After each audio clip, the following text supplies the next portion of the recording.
Today we're going to discuss the self-learning module for Grade 7, Quarter 2, Module 6. In Music Week 6, you will practice and apply all your knowledge in music of Cordillera, Mindoro, Palawan, and the Visayas. You will also use a localized musical instrument to become your accompaniment. In the next slide, you're going to listen the example of music of Cordillera entitled Sali Dumay.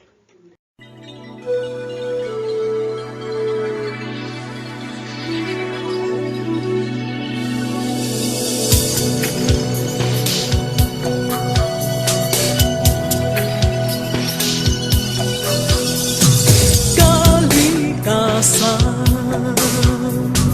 kayamanan, kagandahan, kabuhayan.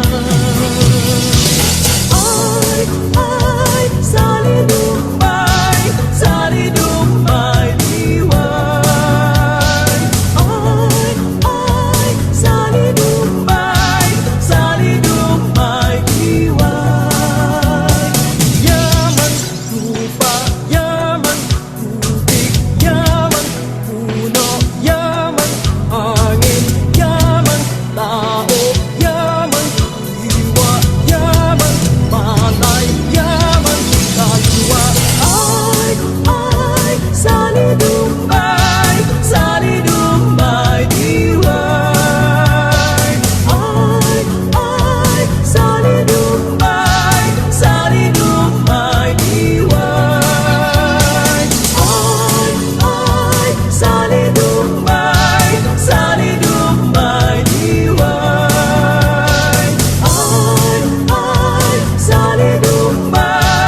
sali dumay, diwan.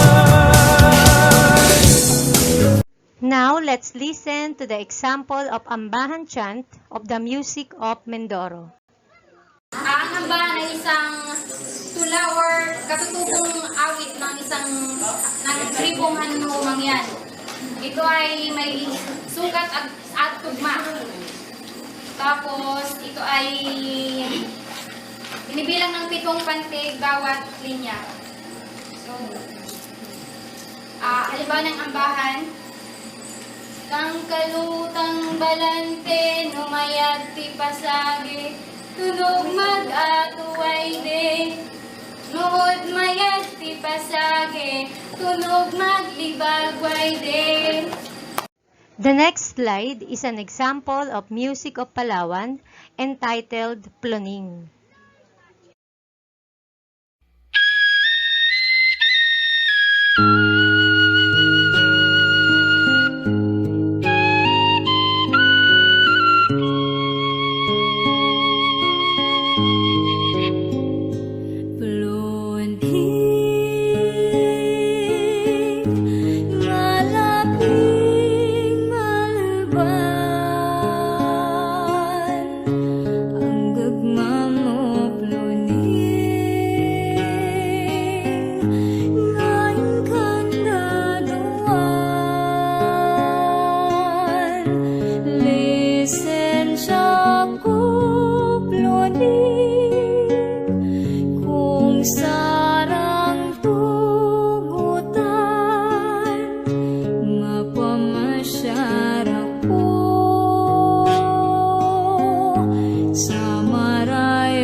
Let's listen to the example of music of Visayas entitled Dandansoy.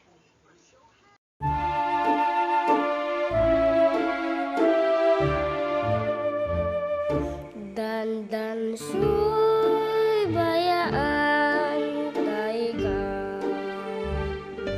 pauli ako sa payag. O galing ko ikaw ilaon, ang payag mo lang ang taon. Dandansoy kunin mo apason,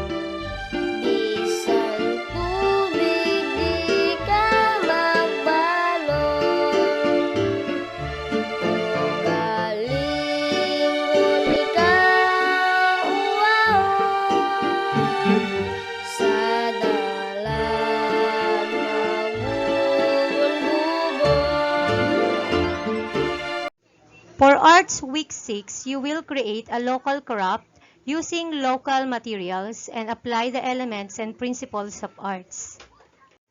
Mimaropa is known as the Southern Tagalog region of the Philippines. It is assigned as Region 4B. The term Mimaropa is a blend of the names of its constituents regions, Mindoro, Marinduque, Romblon, and Palawan. The Visayas comprehensively share a sea culture with solid Roman Catholic conventions, converge with social components through hundreds of years of cooperation and between movements for the most part over the oceans of Visayas, Sibuyan, Camotes, Bohol, and Sulu, and in some disconnected regions converge with old animistic politistic impacts.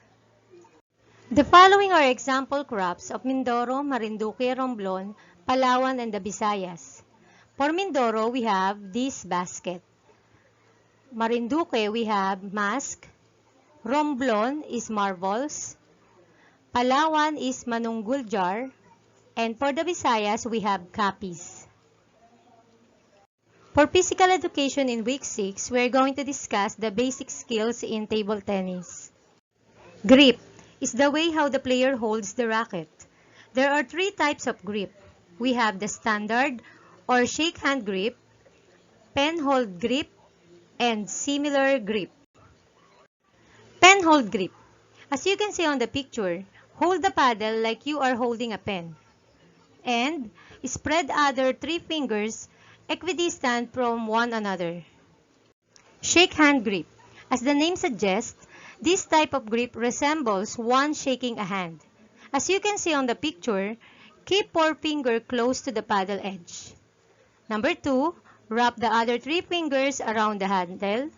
And number 3, thumb rest on the handle. Similar grip. This grip is named after Danny Similar, as he was the one who used this technique. To have this kind of grip, one should place the thumb and index finger on either side of the racket, and the rest of the fingers should be placed at the bottom part, as you can see on the picture. We have 3 types of bat angles. Number 1 is neutral. The racket is in vertical position. This is the ready position. From this position, you can perform backhand or forehand stroke. Number 2, we have closed.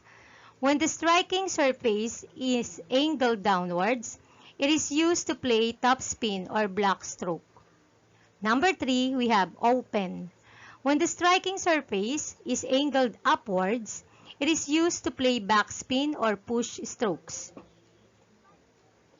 A really important skill when you're starting out is to be able to control the table tennis ball with your bat. Let's start by bouncing the ball on one side.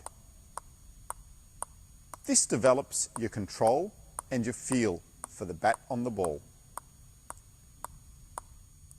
As you progress, you can start to make that skill a little bit more difficult. You could start by doing pancakes, turning the bat over from side to side.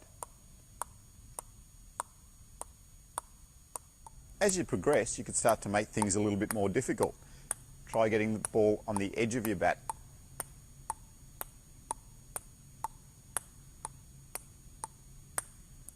Four basic strokes in table tennis.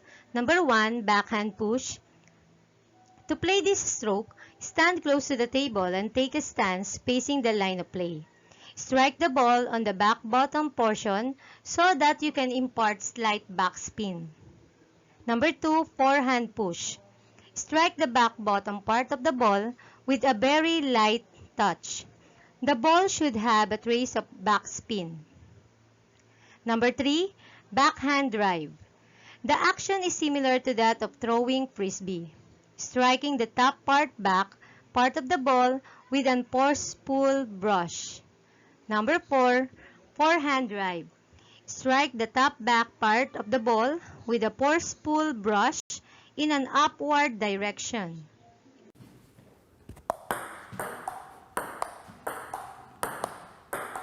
The important thing here is to keep the ball nice and slow when you're doing your push, and see if you can make it easier for your partner by controlling where the push is going to. If I push the ball all over the place, it becomes difficult for Jeff to practice his push.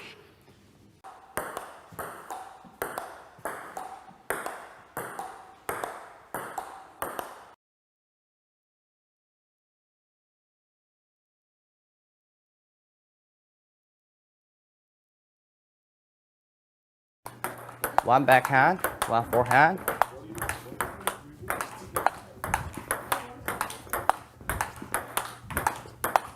Looks easy, huh? If you play like this, you pass. You're gonna go next level. So, footwork, complete your stroke, control your body, racket, ball. In Health Week 6, we're going to discuss how to prevent and control eating disorder. What is eating disorder? Eating disorder refers to an abnormal habit which results to insufficient or excessive food intake. You will recognize eating disorders if you have the following. Number 1, have negative body image. Number 2, have low self-esteem. Number 3, you are moody. Number 4, you are maybe depressed.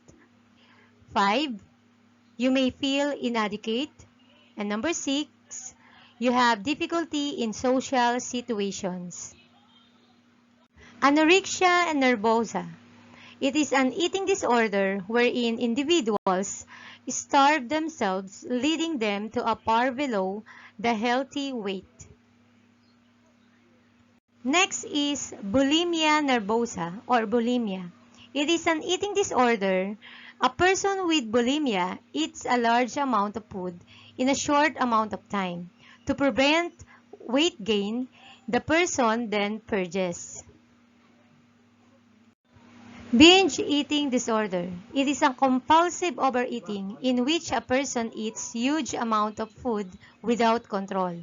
How can you help a person with eating disorder? Familiarize yourself with eating disorders by knowing facts against myths. Be honest. Be caring but firm. Compliment the person. Be a good role model. And people struggling with eating disorders need professional help. Let's discuss the activities for your module. For music activity, song practice with accompaniment, you're going to choose any song from Cordillera, Mindoro, Palawan, and the Visayas. Listen and study the flow of music that you choose. Practice the music with accompaniment using the different materials that can be found at home. While practicing the music, you are going to open your camera so that the teacher will see them, or you may record those practices and send it to your teacher via FB Messenger or FB group. For art activity in week 6, you are going to do the basket weaving. Just follow the directions written on your module and see the rubrics on how are you going to assess your artwork. For physical education activity in week 6, you have activity 1, let's have a drill, and activity 2, against the wall. Just follow the directions written on your module and fill out the table provided. For health activity in week 6, we have activity 1, all about eating disorders. You are going to choose inside the box of words or phrases that describe below each eating disorder and write your answer in the corresponding column inside the table. List down also the different consequences of each eating disorder. For activity 2, express it. You are going to create a comic strip that shows the causes of eating disorder and how can we prevent it. Do your comic strip on the boxes provided below.